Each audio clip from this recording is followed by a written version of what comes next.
Demi Allah, ada 4 perempuan yang menjadi bahan bakar api neraka, kata Nabi. Dengar ini, bahan bakar api neraka. Siapa mereka? 1, kata Nabi, istri yang selalu memaki-maki suaminya. Itu. Woi, Bu, marah sama suami boleh. Saya tidak sangka kau begini, Bang. Tidak kusangka. Saya tinggalkan Sulawesi ikut sebagai polisi. Saya ikut sama kamu, Bang. Saya tidak diberikan baju, saya ikhlas. Wajar kalau ibu marah begitu, wajar. Tapi tidak boleh maki-maki. Saya tahu begini, saya tidak mau kawin sama kau polisi. Cilaka kamu ini. Bodoh. Sama saja bodohnya bapaknya ini. Masuk neraka kau dong. Jangan ketawa, serius orang ini. Dia kira ini gampang sebagai suami. Kira gampang itu polisi. Kasihan ini polisi. Coba lihat itu suamimu. Tugas 24 jam. Biar lagi libur dipanggil sama komandan. Siap komandan. Coba lihat itu, kasihan itu polisi. Di kantor dimarah-marahi sama komandannya. Di jalan minum asap kotor di jalan. Disiram sama ban mobil. Di warung kopi tagihannya banyak. Mau datang warung kopi, sini semua orang di dalam warung kopi. Datang lagi, mau dibayarkan. Coba kasihan itu polisi. Di kantor dimaki-maki. Pak, siap salah Pak, siap salah. Ditendang patahnya, siap salah Pak. Itu sampai lagi di rumahnya dimaki-maki lagi sama istrinya. Kenapa kau tidak lawan? Bodoh ini. Apa mau dilawan? Dia Kapolres. Woi, Bu, jangan suka marah-marah. Kasihanilah suamimu ini. Enak itu kalau dia pulang, kasihan. Di kantor dimaki-maki, di jalan dia dihina, kehujanan, kepanasan. Datang suami, ibu tampil memberikan semangat. Sabar Bang, memang beginilah sebagai petugas. Satu yang berbuat salah, seluruh institusi kita dihina. Tapi sabar Bang, sabarmu akan menjadi amal. Lalu ibu bukakan sepatunya, lalu ibu peluk di sampingnya sambil menyanyi. Bila kamu di sisiku, hati rasa syahdu. Langsung suami bilang, biar saya dimarah komandan, tapi kau adalah bidadari dalam surgaku. Masuk lagi kamar, berantakan pakaian, marah-marah suami, kita peluk lagi dari belakang sambil menyanyi. Insaflah wahai manusia. Enak kan Pak polisi kalau istri kita begitu? Ya. Itu tapi itu istri zaman dulu.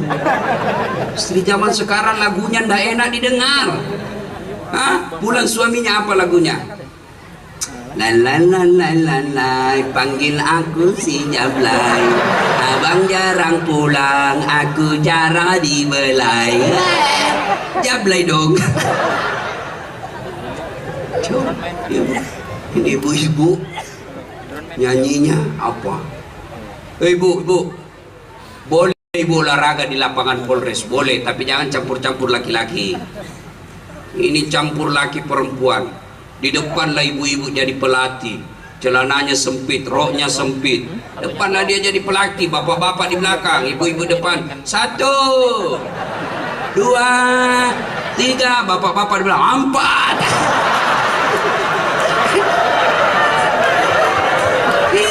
Hancur. Nyanyinya putar ke kiri nona, putarlah ke kanan, beleng-beleng. Nah, maka saudara-saudara sekalian, sudah ya, lain kali kita bahas. Ibu-ibu yang suka ngomel, nggak tahan itu laki-laki kalau ibu suka ngomel.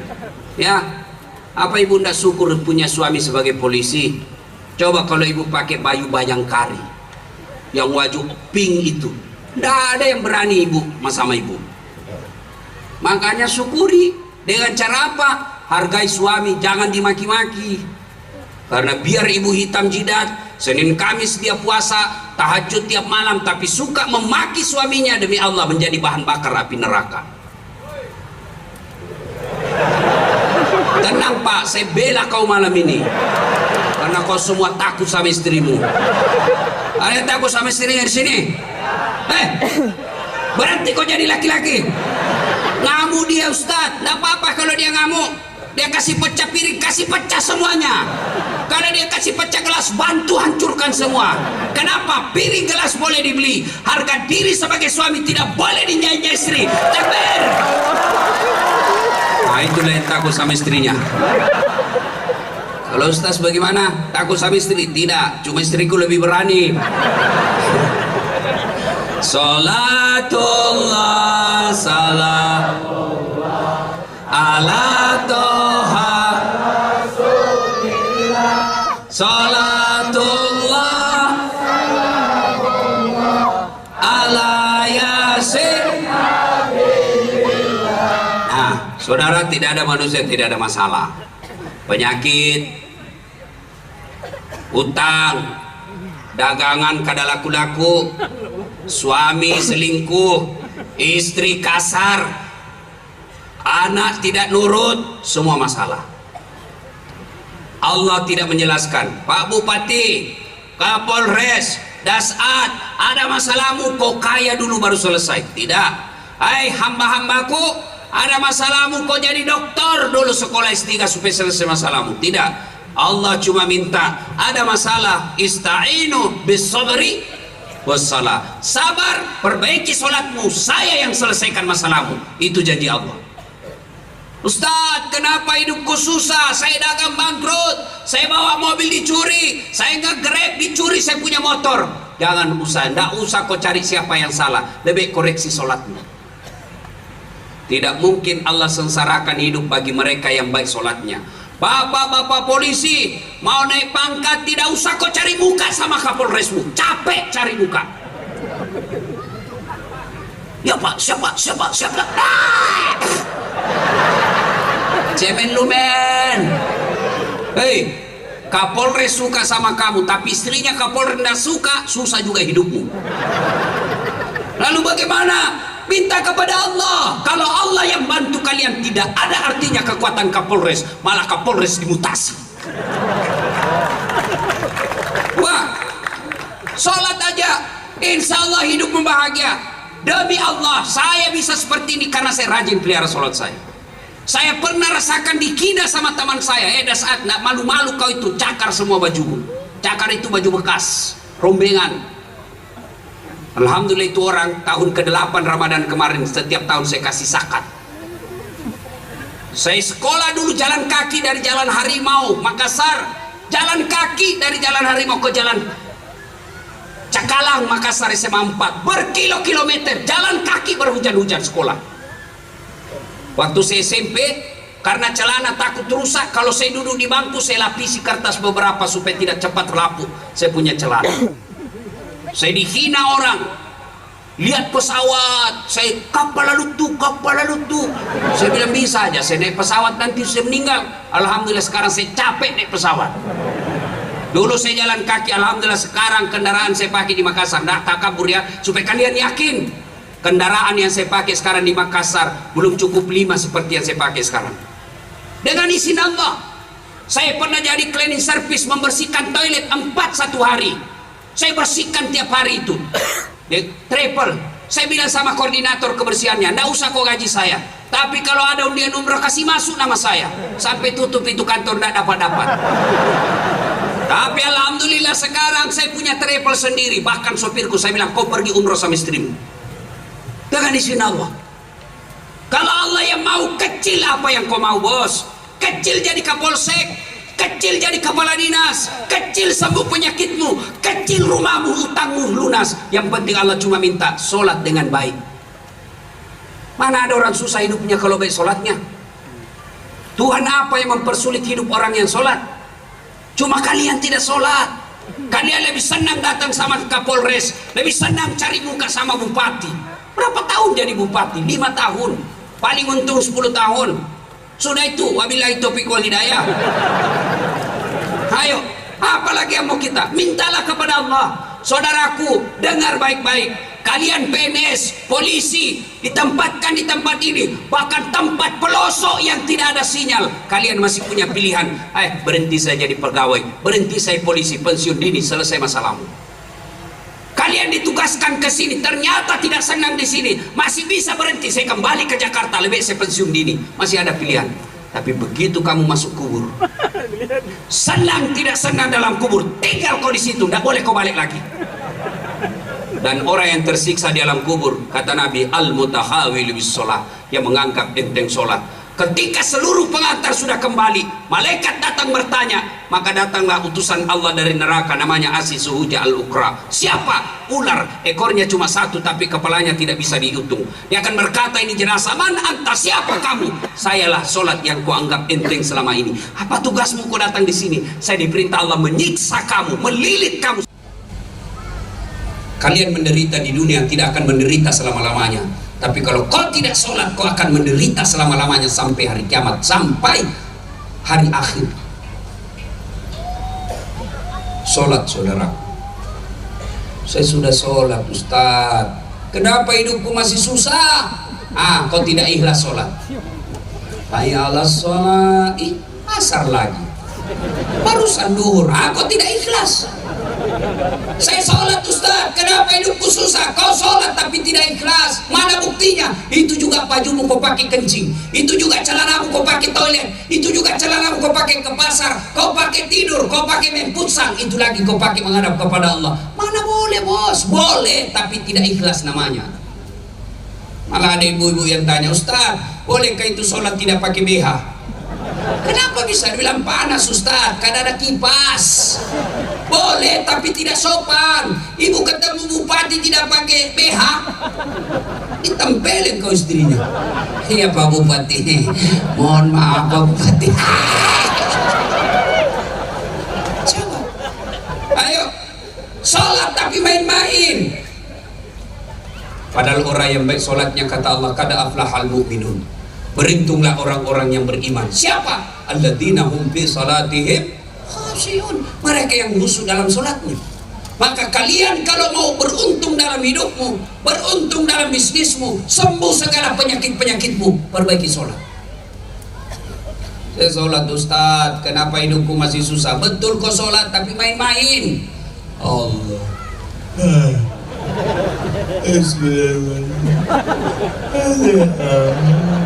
Iyyaka na'budu wa iyyaka nasta'in. Ihdinas siratal mustaqim. Siratal ladzina an'amta 'alaihim ghairil maghdubi. Kok ketawa karena kau bayangkan dirimu sendiri toh? Salat kayak ditiup angin.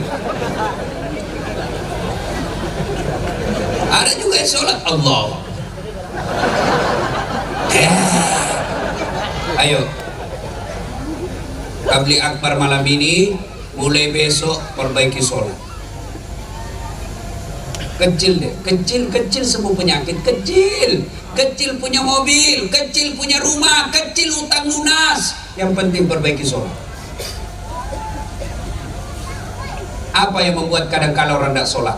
Satu, merasa kaya. Ada yang kalah kaya Nabi Sulaiman. Itu Nabi Sulaiman kekayaannya 1 hektar pekarangan rumahnya. Apa kerikilnya? Emas. Ada di sini kerikilnya emas. Paling orang Bugis kalau kaya dulu Pak, giginya dia kasih emas. Kemana-mana dia senyum. Assalamualaikum. Ayo, Nabi Sulaiman kaya tetap sujud beribadah kepada Allah. Ustaz, kenapa tidak sholat? Dia artis terkenal, Ustaz, cakep. Ada kalah gagah Nabi Yusuf. Yusuf alaihissalam Allah ciptakan kegagahan di dunia 100. Khusus Nabi Yusuf Allah kasih 65%. Berapa lagi sisanya? 35, 34 dikasih Nabi yang lain. Tinggal 1%. Yang 1% inilah dibagi-bagi manusia biasa. Diambil Kapolres, Pak Bupati, Ustaz Das'ad, Romai Rama, Claudia Sintabella. Tinggal berapa kita dapat, bos? Nabi Yusuf 65 tetap beribadah padahal dia cakep. Ayo, apa lagi? Tinggi pangkatnya, Ustaz. Ada kala Nabi Muhammad sallallahu alaihi wasallam pangkatnya pada saat itu, andai saat itu namanya presiden, bukan cuma menguasai satu negara tapi beberapa taklukan Islam pada saat itu. Agapi. Apa lagi? Ayo, kuat Ustaz, olahragawan. Ada kala Nabi Yusuf Nabi Musa. Itu Nabi Musa kalau dia kunci badannya, tembus itu bulu-bulu di bajunya. Dia kunci lagi badannya, terlempar songkoknya. Kalau beliau berkelahi, belum sampai tinjunya sudah jatuh musuhnya. Tuh, tetap beribadah kepada Allah. Ayo, Bupati, Kapolres tidak sholat, cemen lu men. Anggota DPR, Dandim, tentara, polisi tidak sholat, kecil kalian di hadapan Allah. Tentara, Bupati, Kapolres, Dandim saja tidak boleh tidak sholat, apalagi kau yang pengangguran. Hei, apa alasanmu tidak sholat? Coba, apa alasanmu? Hah? Saya sakit Ustaz. Kau silahkan sholat sakit. Tidak bisa berdiri Ustaz, duduk. Anggap lagi duduk. Allahu Akbar. Anggap lagi duduk. Ruku. Allahu Akbar. Kepala kasih goyang. Sami Allah liman hamidah. Itu ruku. Kalau sujud bukan cuma kepala goyang, badan ikut ditundukkan. Allahu Akbar. Namanya sholat duduk. Saya tidak bisa duduk Ustaz, ada bisul di pantatku. Kau sholat baring. Anggaplah ini saya lagi baring. Allahu Akbar. Allahu Akbar. Sami Allahu liman hamidah. Itu sholat tidur, baring. Tidak bisa juga Ustaz, sholat pakai isyarat. Mana namanya sholat pakai isyarat? Matanya saja dikasih goyang. Allahu Akbar. Sami Allahu liman hamidah. Allahu Akbar. Boleh itu. Tidak bisa juga pakai isyarat Ustaz, sholat dalam hati. Gimana caranya sholat dalam hati? Semua bacaan sholat kau baca dalam hati. Bayangkan lagi ruku, baca doa ruku. Bayangkan lagi sujud, baca doa sujud. Itu namanya sholat dalam hati.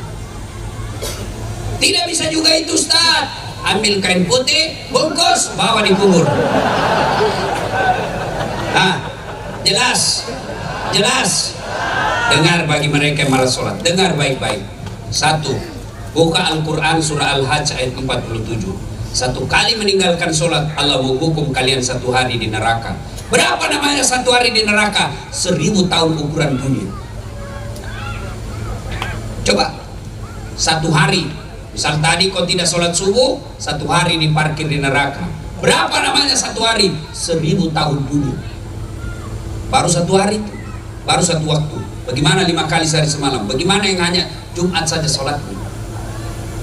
Yang kedua, buka surah Al-Fat ayat 29.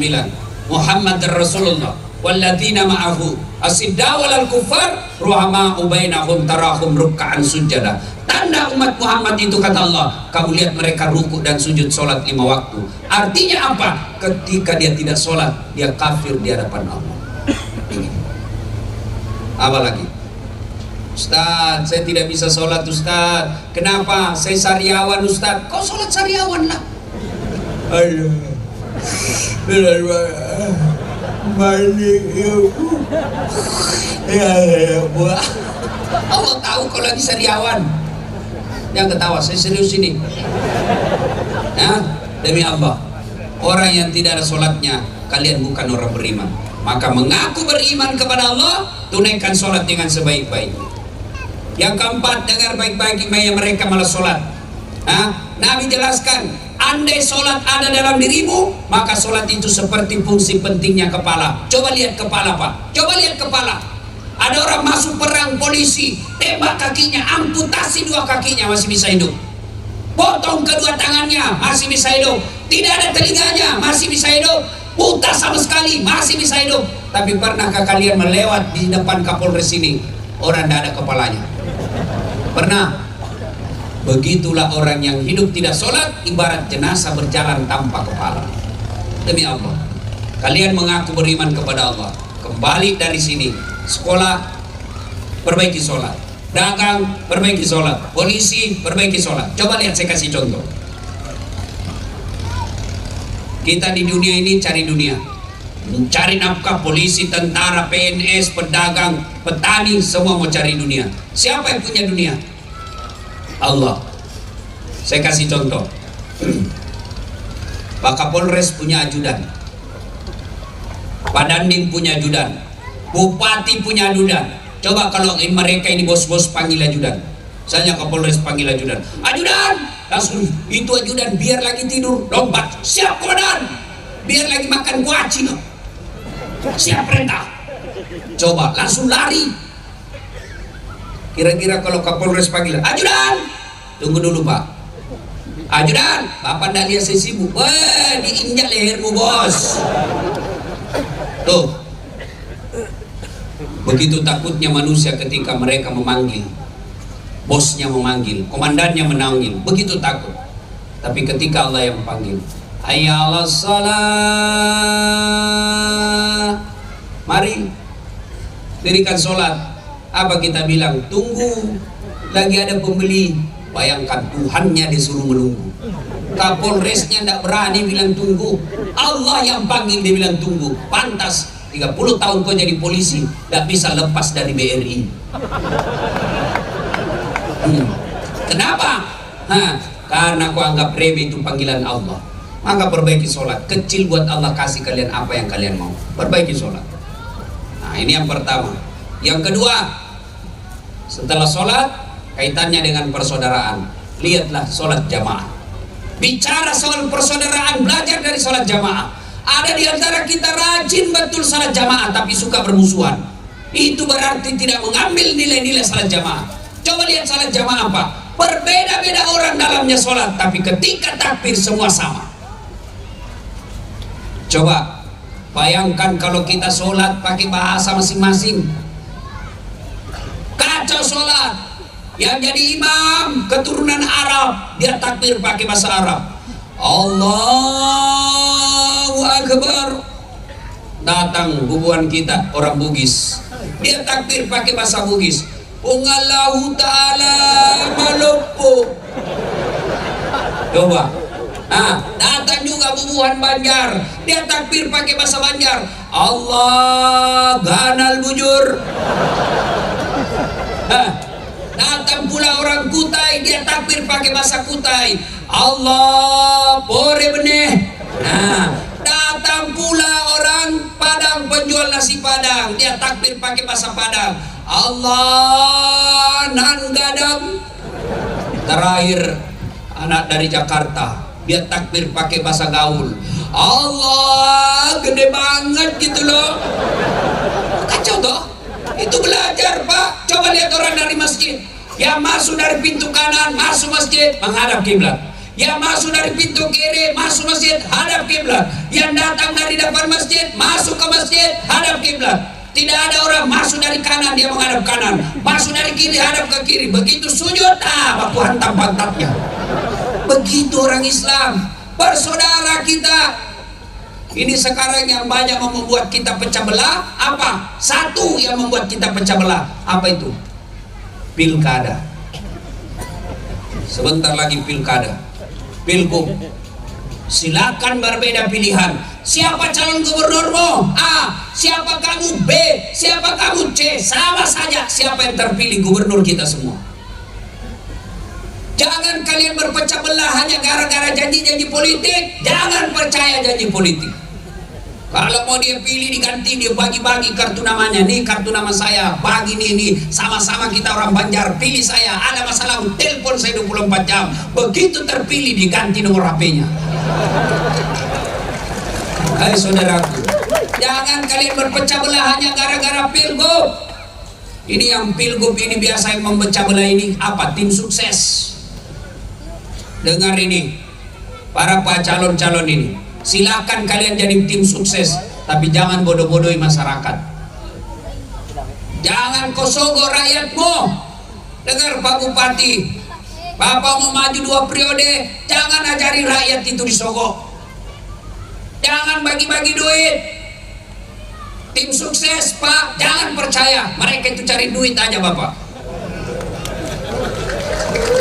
Pak Bupati, tidak semua orang di dekat Bapak orang baik. Mereka hanya mendapat apa yang saya bisa dapat dari Bupati. Maka Pak Bupati, kalau Bapak jabat tangan sama orang yang ada sama Bapak, terutama kontraktor, ucapkan ta'uz, berlindung kepada Allah. A'udzubillahi minasyaitonirrajim. Saya berlindung kepada Allah dari godaan setan yang terkutuk. Sudah itu. Ya, percaya Pak Bupati. Tidak semua orang di samping Bapak niatnya baik. Yang ada adalah apa yang bisa saya dapat dari bupati. Ya, kamu juga jangan minta wane piro. Kamu larang orang di Sogo tapi kamu bilang wane piro mas. Kalian tidak akan kaya dengan menerima uang politik 300.000. Kalian tidak akan miskin dengan menolak uang 300.000. Tapi demi Allah, uang yang kau terima dan masuk dalam darah dagingmu akan menyebabkan kalian akan susah diterima doa. Kenapa? Salah satu sebab doa tidak dikabulkan, makan makanan haram.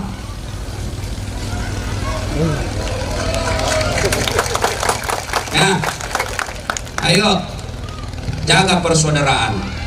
Wa'tasimu bihablillahi jami'a wa la tafarraqu. Berpegang teguhlah engkau kepada tali persaudaraan agama Allah dan janganlah engkau bercerai-berai, kata Allah. Innamal mu'minuna ikhwah. Umat Islam itu bersaudara. Coba lihat Pak, tangan kanan gatal tanpa disuruh kiri yang garuk. Tangan kiri yang gatal tanpa diundang kanan yang garuk. Gatal dua-duanya kerjasama. Coba lihat, anak muda jalan malam-malam, jalan, tahan tuh kakinya, kaki tahan tuh, seluruh badan berpartisipasi. Yang pertama ikut berpartisipasi, mulut, yang kedua mata mencari, mana ini? Yang ketiga ditemukan, mulut meniup, yang keempat tangan mengusap. Padahal kaki yang bermasalah, semua ikut-ikut merasakan sakitnya. Tidak ada orang tahan tuh kakinya. Rasa kau, siapa suruh kau jalan? Siapa kau suruh jalan? Maka mestinya masyarakat Barito Selatan ada jadi tentara, ada jadi polisi, ada anggota DPR, ada pegawai negeri, ada pedagang, pengusaha, nelayan, berbeda fungsi, satu tujuan, mengangkat citra dan martabat kabupaten kita. Maka polisi akan berkata, tentara akan berkata, jangan kau ganggu rakyatku, kau ganggu rakyatku, saya tembak kepalamu. Itu jadi tentara dan polisi seperti itu. Dan rakyat juga berkata, jangan kau usik polisi kami, jangan kau hina tentara kami, kau hina mereka, kamu hadapi masyarakat Barito Selatan. Itu namanya persaudaraan. Jangan kau hina bupati kami, kau hina bupati kami, berarti kau hina kami masyarakat Barito Selatan. Itu namanya bersaudara. Bupati juga begitu, jangan kau hina masyarakatku, jangan kau ambil uangnya, kau ambil uangnya, lapor kau di KPK. Kan enak. Berbeda-beda kita tapi tetap satu. Coba lihat tangan kita Pak kalau kompak. Ada yang ganggu, jadi tinju. Tapi kalau bercerai-berai, hanya jali kelingking. Apa yang bisa dilakukan jali kelingking? Paling seksi kebersihan. Masuk semua di sini. Maka bersaudara, jangan berpecah belah gara-gara pilkada. Orang mau jadi gubernur, orang mau jadi di rumah dinas, orang mau dapat kendaraan dinas, kalian berpecah belah, goblok namanya. Ya, ada orang suami istri bertengkar gara-gara beda pilihan, beleng-beleng. Ya, nah bersaudara, apa enaknya kalau banyak teman? Satu, banyak teman, banyak rezeki. Saya selalu bilang begini, saya ini tidak banyak uang saya, tapi banyak temanku banyak uangnya. Saya di Makassar, tidak pernah laku saya punya duit. Saya ke pasar, baru saya turun dari mobil, ada yang teriak, "Assalamualaikum Ustaz." Dalam hatiku aman dan terkendali. Ada yang ngisi telur, ada isi beras, ada isi sayur. Saya bilang, "Berapa Ji?" "Nggak usah Ustaz." "Nggak enak masih pagi-pagi." "Nggak usah Ustaz." "Berapa Ji?" Dalam hatiku, memang itu kutunggu. Dua, banyak teman, gampang selesai masalah. Kenapa? Saya pergi perpanjangan SIM di Polres Makassar. Saya baru turun dari mobil, dilihat sama Kapolres Tabes. "Assalamualaikum Ustaz." "Siap Komandan." "Waalaikumsalam." "Ada apa ini Ustaz?" "Perpanjangan SIM Komandan." "Panggil Kasat Lantas." "Pak Kasat, tolong bantu Pak Ustaz ya, jangan lagi kau minta uangnya, berdosa kau uang Ustaz kau makan."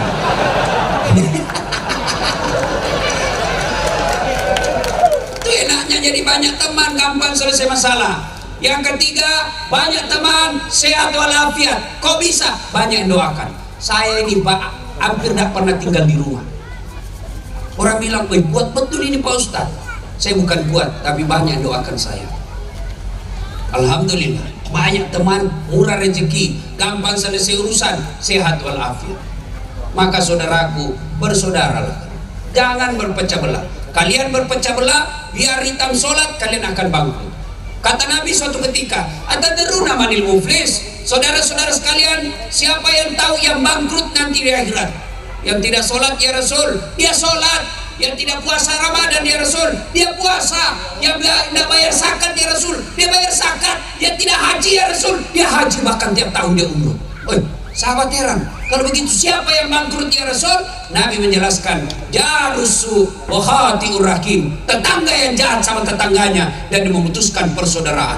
Sahabat bertanya, kok bisa bangkrut? Dia puasa, dia sholat, dia zakat, dia haji, kok bisa bangkrut? Nabi menjelaskan, betul, hubungannya kepada Allah baik, tapi sayang hubungannya kepada sesama manusia jelek. Maka ketika dia store pahalanya, ya Allah, ini sholatku 30 tahun. Datang tetangganya, tunggu dulu Tuhan, saya pernah bertetangga di Barito Selatan, dia serobot tanahku di pagar, saya mau lapor dia temannya sama polisi, saya minta keadilan. Dia bilang, Allah berfirman, ya sudah, ambil sholatnya itu 30 tahun. Habis sholat 30 tahun, dia setor lagi puasanya. Ya Allah, ini puasaku 30 tahun. Datang lagi teman kantornya, tunggu dulu Tuhan, saya pernah satu kantor, dia fitnah saya, katanya mobilku hasil korupsi. Gara-gara itu saya dijadikan staf ahli. Ahli yang tidak ada stafnya. Saya minta keadilan. Allah berfirman, sudah, ambil dia punya puasa. Teman kantornya, tunggu dulu Tuhan, saya pernah satu kantor, dia fitnah saya, katanya mobilku hasil korupsi. Gara-gara itu saya dijadikan staf ahli. Ahli yang tidak ada stafnya. Saya minta keadilan. Allah berfirman, sudah, ambil dia punya puasa. Habis sholat 30 tahun, habis puasa 30 tahun, dia setor lagi hajinya. Ya Allah, ini hajiku. Datang lagi, tunggu dulu Tuhan, saya pernah sama-sama caleg, dia fitnah saya, dia sebarkan berita bohong, dia hina saya, dia sebarkan berita kebencian. Gara-gara fitnahnya saya tidak terpilih, padahal habis duit saya 2 miliar. Allah berfirman, ya sudah, ambil saja hajinya. Habis sholat, habis puasa, ambil haji, store zakatnya. Ini zakatku ya Allah. Datang lagi tetangganya, tunggu dulu, saya juga pernah difitnah, katanya anakku yang lurus rambutnya bukan anaknya suamiku, karena suamiku keriting rambutnya. Nah sudah, ambil dia punya zakat. Habis semua, masih ada yang datang, ya Allah, saya pernah juga disakiti ya Allah.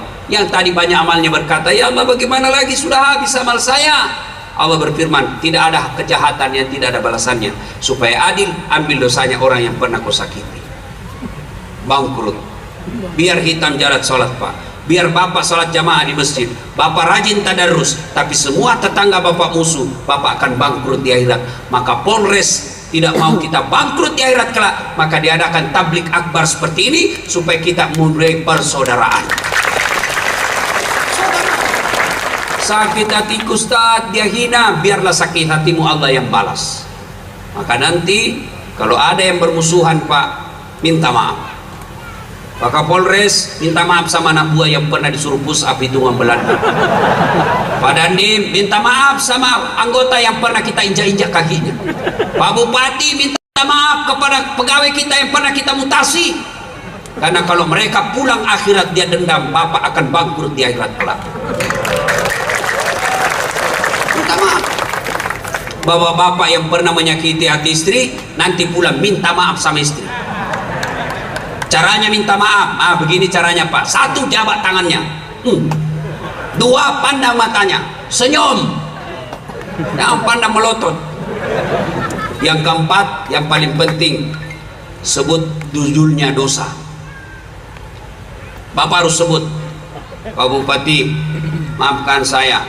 Kenapa dek? Ada dulu hilang meja di kantor, saya yang ambil Pak. Kau rupanya ambil, kasih kembali tuh. Baru sah. Selama meja tidak dikembalikan, selama itu tidak dimaafkan dosa-dosanya. Maka pejabat-pejabat yang pernah ngambil barang-barang kantor, anggota polisi yang pernah ngambil barang-barang kantor, kasih kembali besok. Termasuk ibu-ibu yang pernah ngambil piring ketika ada pengantin, kasih kembali besok. termasuk bapak-bapak yang pernah ngambil uang caleg. Kasih kembali besok bos. Jangan ketawa, saya serius ini bos.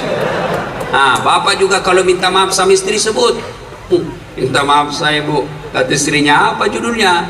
Nggak enak, nanti kau ngamuk lagi. Apa? Nggak enak, nanti kau marah. Nggak, saya nggak marah. Apa? Betul kau nggak marah? Betul ibu. Betul pak. Betul nggak marah? Betul. Maafkan saya waktu saya tugas dulu di Jawa, ada perempuan mirip betul sama kamu. Saya hilap saya selingkuh, maafkan saya. Dia bilang istrinya, enggak apa-apa bang, saya maafkan, begitulah manusia biasa, kadang kala kita hilap. Saya maafkan karena bulan lalu saya juga selingkuh. Salatullah salamullah Rasulillah, salatullah ala yasin. Coba, bagaimana cara memelihara persaudaraan? Satu, memaafkan. Dua, ayo datang ke masjid. Di masjidlah kita sholat berjamaah. Itu contoh persaudaraan dalam Islam. Alhamdulillah saya lihat ini di masjid pak, di Barito Selatan selalu ramai salat jamaah. Apalagi kalau subuh, penuh sampai di luar, tidak ada di dalam. Yang di dalam masjid orang tua yang sudah buka sakaratil maut. Coba, saya berharap enak betul kalau bupati punya kebijakan sholat berjamaah. Masya Allah, bupati kalau rajin ke masjid pak, semua kepala dinas pasti rajin. Kalau bupati sholat subuh berjamaah, Assalamualaikum warahmatullah, Assalamualaikum warahmatullah, Pak Bupati catat, mana ini kepala dinas PU? Tidak pernah juga saya dapat sholat berjamaah. Oh, Satpol PP pergi kasih tahu, polisi setengah. Satpol PP itu polisi setengah. Sampai pernah ada komandan Satpol PP, dia bilang, Ustadz, gara-gara Ustadz selalu bilang Satpol PP polisi setengah, banyak sekarang Satpol PP cerai sama istrinya. Kenapa bisa? Karena istrinya baru tahu ternyata suaminya bukan polisi. Saya bilang, bukan Satpol PP, bukan polisi, polisi Pamong Praja. Pamong Praja kata, Pak Kadis, dia cari kok Pak Bupati tadi subuh. Katanya Pak Bupati kalian tidak pernah datang sholat subuh. Besok jam 4 salat subuh, jam 3 sudah ada di masjid. Kenapa dia takut sama bupatinya? Datang lagi ke desa, ke kecamatan, tidak pernah didapat Pak Camat. Pak Camat, saya tidak pernah dapat kok ke masjid. Kalau kau malas berjamaah, banyak yang mau jadi camat itu. Oh, sudah 5 waktu dia jadang. Begitu juga Kapolres. Kalau Kapolres Dandim selalu ada di masjid, semua Kapolsek rajin juga ke masjid. Itulah enaknya punya jabatan Pak. Ajak orang sholat jamaah. Alhamdulillah. Apa yang membuat orang malas jamaah? Satu, karena dia lihat tidak pahalanya. Dia tidak lihat pahalanya. Coba kalau Pak Bupati umumkan, siapa yang datang sholat berjamaah subuh dapat pembeli pulsa 200.000, beras 50 kilo.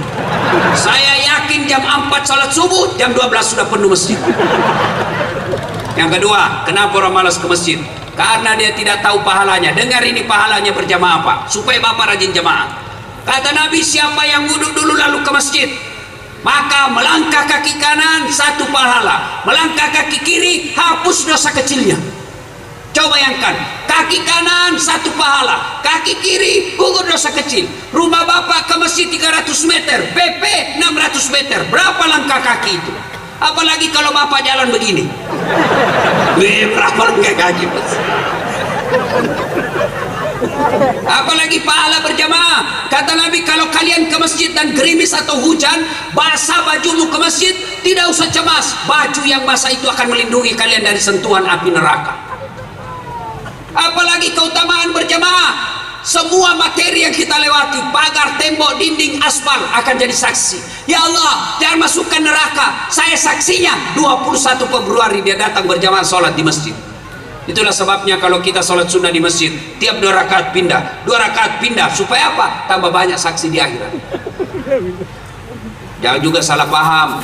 Teman-teman sudah dengar begini, dia ke kota dulu, ngeliling lapangan sepak bola, baru dia ke masjid. Sudah sampai begitu, sudah selesai sholat orang, belen-belen namanya itu. Apalagi keutamaan berjamaah lipat 27. Artinya apa? Satu kali sholat jamaah di masjid, 27 kali sholat di rumah sendiri baru sama. Ayo hidupkan sholat jamaah. Banyak lagi pahala berjamaah di masjid. Apa penyebab yang ketiga orang malas ke masjid? Karena manajemen masjid tidak bagus. Saldo kas 70 juta, tapi karpetnya busuk. Dengar ini takmir masjid. Kalau ada pengurus masjid di sini, jangan simpan jamaah saldo menjadi di bank. Jangan kau simpan sumbangan orang di bank. Kenapa? Selama dia mengendap di bank, amalnya orang tidak jalan. Kalian bertanggung jawab di akhirat kelak. Jadikan uangnya orang keran, jadikan uangnya orang tegel, jadikan uangnya AC, jadikan uangnya orang menjadi karpet supaya amal jariahnya jalan. Ini saldo kas 100 juta, kita mau kencing gak ada air. Ini pengurus masjid seperti ini, kalian akan bertanggung jawab di akhirat kelak. Apalagi membuat malas orang ke masjid, Pak. Bagaimana orang mau ke masjid? Jelek manajemennya. Saya ada bangun masjid di kampung saya. Alhamdulillah seperti itu masjid paling cantik di kabupaten saya. Imamnya penghafal Quran. Muadzin saya seleksi, asan, lomba asan, yang menang juara 1 saya gaji layaknya pegawai golongan 2, pegawai negeri. Tiap bulan saya gaji, saya kasih motor dinas, saya bikinkan rumah untuk imam. Penceramanya profesional, belum ceramah sudah saya kasih honornya. Coba. Karpetnya empuk, tukang asan bagus, penceramanya enak, ber-AC, orang rame-rame datang ke masjid, bahkan dijadikan wisata religi. Ini bagaimana orang mau ke masjid? Yang asan orang tua sudah pensiun, penyakit asma.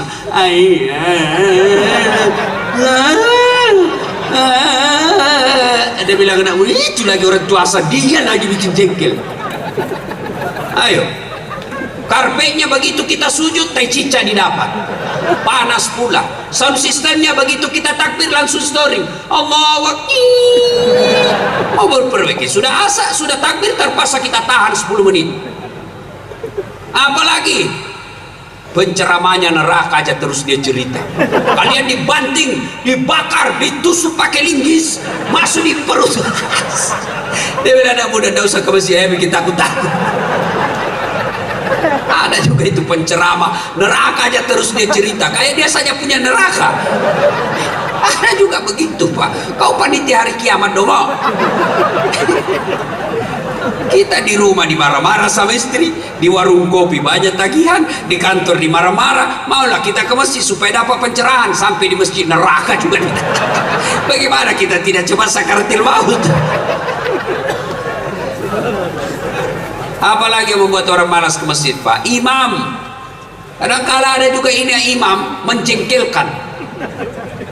Ada anak muda, Pak, malam Jumat dia mimpi masuk neraka. Dia tobatlah, pergilah mulai dari tobatnya sholat subuh. Pulang sholat subuh, Jumat, saya bilang, gimana anak muda? Enak sholat di masjid itu? Dia bilang, apa enak Ustaz? Aliran sesat. Kenapa kau bilang aliran sesat? Sholat subuh 3 rakaat. Bukan 3 rakaat, sujud tilawah namanya. Makanya imam kalau mau takbir sujud tilawah, jelaskan dulu sama jemaah, kita sujud tilawah supaya orang tidak malu. Kan biasa kita ruku, ternyata turun.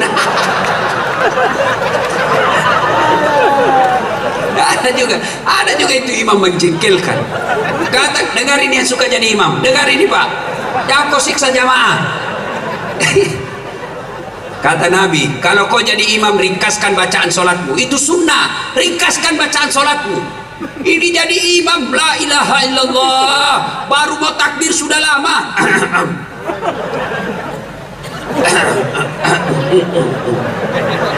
Apa dah kau tinggal angkat itu, bos? Kata Nabi, kalau kau jadi imam, ringkaskan bacaan sholatmu. Kenapa? Karena di belakang macam-macam. Ada orang tua pensiun yang dramatik, kau siksa kasihan.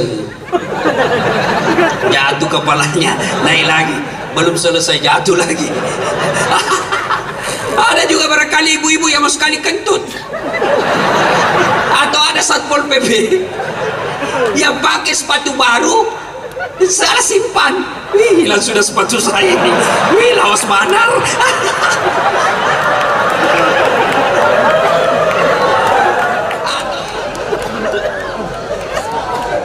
Atau ada anak muda yang kunci motornya dia lupa di motor. Wih, hilang sudah motor saya laut. Wih, Pak Imam laut. Mana orang mau ke masjid, bos? Itu dengar ini Pak Imam. Ya. Yang kedua, kata Nabi, umum ringkas. Yang kedua, baca yang umumnya orang hafal. Tujuannya apa? Satu, ketika kau salah ada yang bisa luruskan. Coba kalau imam membaca wadduha salah, kita bisa bantu. Kenapa? Umumnya orang hafal. Tapi begitu imam membaca surah Al-Anfal salah, sudah hadapi dirimu sendiri. Siapa suruh kau?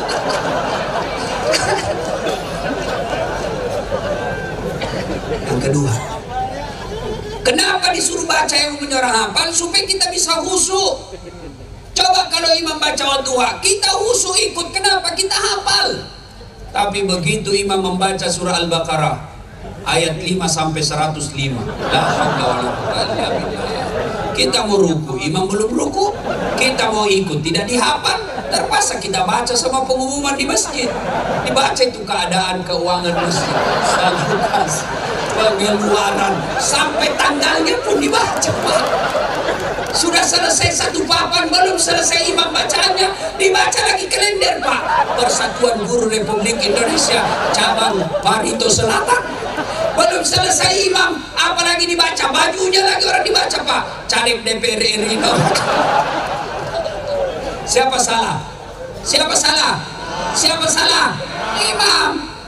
Satu ketika, ini kisah nyata, Pak. Waktu saya masih kecil di kampung, sholat asar lama betul imam sujud.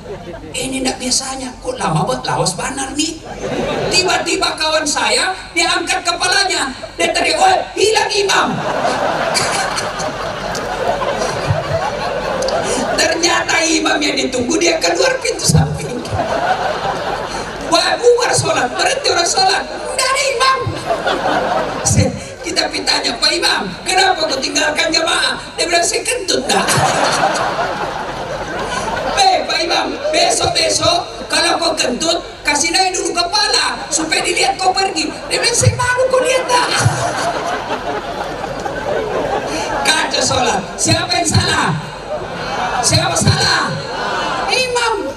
Ini waktu saya KKN, kisah nyata juga. Belum jadi ustadz saya waktu itu. Ada kawan saya, fakultas teknik, dia pakai baju takwa, baju gamis. Saya, orang beriman ini, anak pondok. Kau jadi imam, bos. Dia jadi imam, dia baca Al-Fatihah masih aman. Begitu dia baca surah pendek Al-Kafirun, dalam hati saya, cari susah ini orang. Dia bacalah, saya berdua sama anak fakultas sastra.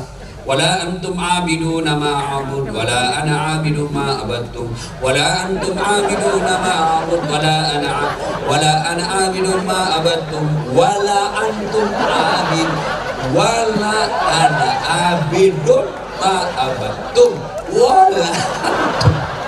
Ini teman saya di samping dan sama dan lain. Kenapa itu tak putar-putar? Dia bilang, "Pak Imam, ini juga kupikir." Kacau sholat. Siapa salah? Siapa salah?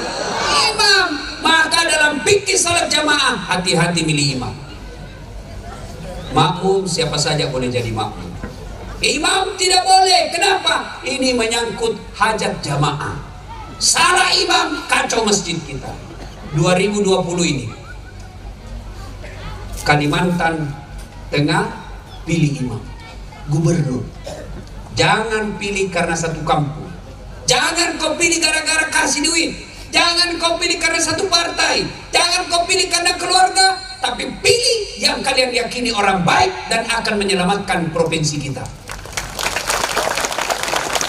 Yang salah memilih gubernur, maka kalian akan kacau di gubernur itu. Ya, hati-hati milih imam. Makmum juga tidak boleh sembarangan bikin. Supaya jamaah kita saf kita rapat, supaya jamaah kita tentram, maka tidak boleh ada jamaah merasa lebih hebat dari yang lain. Kadang-kala itu jamaah merasa paling soleh dalam masjid. Takbir dia ganggu sudah kita, Pak. Kayaknya dia paling alim dalam masjid. Mulai takbir kayak dia mau gigit telinga kita. Oh, Allah. Bismillah. Kayak di kita punya tim Malik santai mas bro. Masya Allah. Ada lagi yang menjengkelkan itu, kita kasih pindah kaki, dia kasih pindah lagi.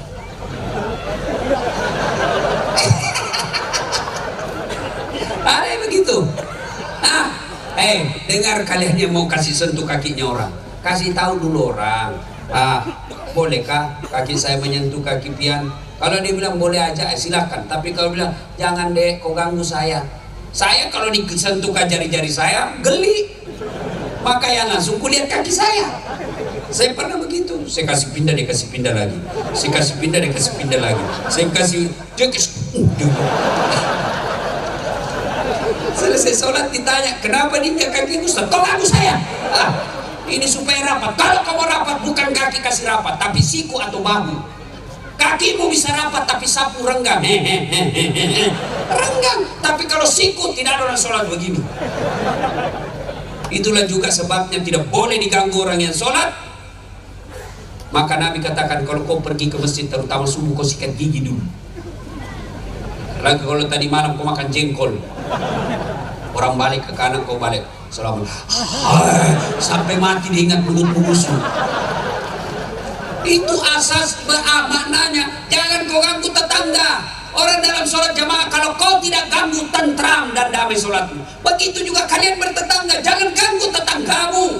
Jangan kau serobot tanahnya. Jangan tanamanmu mengganggu orang. Itu kalau tanaman dalam Islam, kalian nanam pohon mangga dan manggamu menyeberang dangkainya ke tetangga lewat pagarnya, makanya lewat pagar miliknya tetangga. Kalau lewat pagar, mahasiswa saya di UNAS tanya, Ustadz bagaimana kalau istrinya tetangga menyeberang? Lain itu dong. Nah ibu bapak saudara-saudara sekalian, dulu ulama berpesan, kalian mau sukses dua saja rahasianya, hablum minallah, hablum minannas. Hubunganmu perbaiki kepada Allah, itulah sholat. Hubunganmu hablum minannas, itulah persaudaraan. Jangan berpecah belah.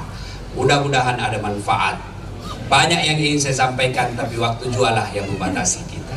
Insya Allah lain waktu dan kesempatan kita akan lanjutkan. Terima kasih Pak Kapolres dan seluruh jajarannya. Terima kasih Bapak Haji Fauzan yang setia mendampingi kita, Bapak Bupati yang menghadirkan masyarakat, dan Bapak Kapolres. Woi, belum mulai, belum selesai. Woi, belum selesai, orang belum selesai baca doa.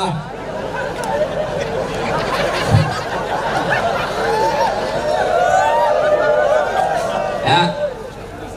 Nah, kalau Bapak Ibu masih mau dengar ceramah saya, silakan nonton Tabligh Akbar Damai Indonesia TV One setiap hari Sabtu atau Ahad pukul 12.30 setengah 1 sampai selesai. Cuma kan lama itu, menunggu 1 minggu baru muncul. Ada yang setiap saat boleh dinonton. Gimana caranya? Ambil HP, buka aplikasi YouTube, tulis nama saya Dasat Latif, maka keluarlah ceramah saya ribuan itu. Sudah itu jangan lupa like and share. Kasih tanda begini ha. Sini gini bos. Jangan kasih begini. Kalau kau kasih begini dicari kau nanti malaikat pencabut nyawa. Apa ceramah kau kasih begini? Kena suka, jangan kau nonton. Ini setengah mati 1 jam kita teriak-teriak kau kasih gini tuh. Beleng-beleng. Cuma cepat habis kuota, 1 jam kan habis kuota. Maka saya sediakan yang tidak menguras kuota, namanya Chersi, ceramah singkat. Gimana caranya Ustaz? Follow saya di Instagram, Dasat Latif 1212. Tulis Dasat Latif 1212. Banyak itu ngaku Dasat, banyak yang juga pakai tipu-tipu. Yang asli ada centang birunya. Dasat Latif 1212. Sudah ku follow Ustaz, sudah ku tidak mau terputar ceramahmu. Apa masalahnya ini? Aku yakin tidak ada pulsamu. Kau beli kuota dulu ya. Mudah-mudahan ada manfaat. Terima kasih. Sebelum kita akhiri, mari kita kirimkan suratul Fatihah kepada Rasulullah Muhammad SAW. Khasiat dan keutamaan yang kita ikhlaskan untuk bapak-bapak polisi kita. Mudah-mudahan diberikan keberanian menegakkan kebenaran dan keberanian menumpas kebatilan. Al-Fatihah.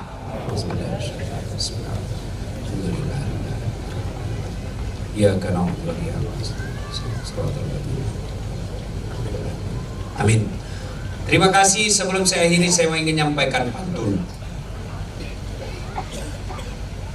Burung cendrawasih di atas batu.